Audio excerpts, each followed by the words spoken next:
নমস্কার বন্ধুরা, দীপাস কিচেনে আপনাদের সবাইকে স্বাগত। আজকে আমি কাটুয়া ডাঁটা রান্না করব।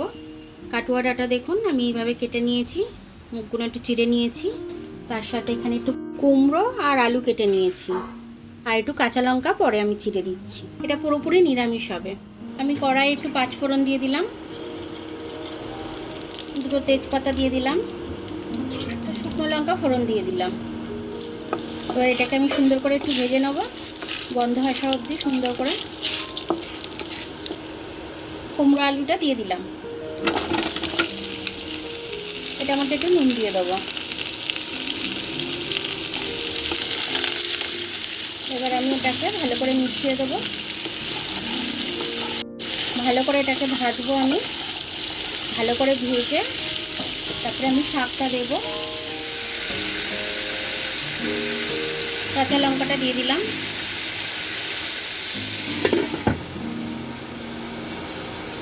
দেখুন এটা আমার ভাজা হয়ে গেছে। এবার আমি শাকটা তুলে দেবো এর মধ্যে।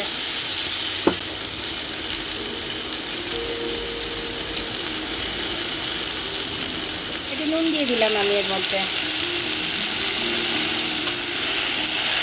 এবার আমি ভালো করে শাকটার সাথে মিশিয়ে দেবো নুনটা। নিয়ে আছে এটাকে আমি রান্না করব, আমি জল দেবো না এটার মধ্যে, শাকের জলেতেই এটা সেদ্ধ হয়ে যাবে।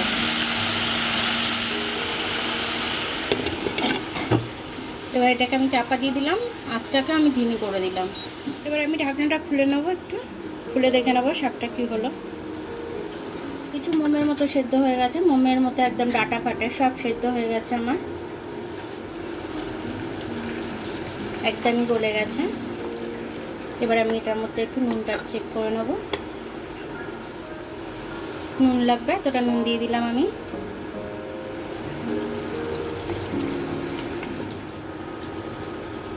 চিনিটা দিয়ে দিচ্ছি আমি, ডাটায় একদমই স্বাদ নেই, মিষ্টি হয়নি, ওই জন্য আমি একটু বেশি করে মিষ্টি দিয়ে দিলাম।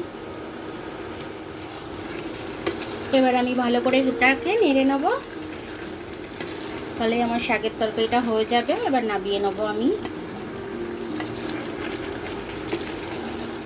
দেখুন আমার নিরামিষ কাটুয়া ডাঁটার তরকারিটা আমার হয়ে গেছে। তরকারিটা কিন্তু খুব কম মশলা, শুধু পাঁচফোড়ন কাঁচা লঙ্কা দিয়েছি আমি, এটাই হচ্ছে আমার মশলা, আর কোনো মশলা আমি দিইনি।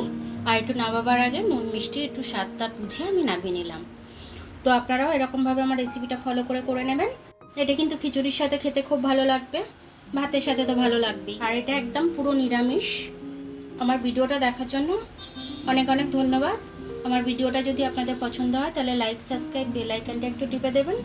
আর যদি ফেসবুক থেকে দেখেন তাহলে লাইক আর ফলোটা একটু করে দেবেন। আবার কাল দেখা হবে নতুন রেসিপির সাথে। ততক্ষণ আপনারা ভালো থাকুন, আমি আসছি।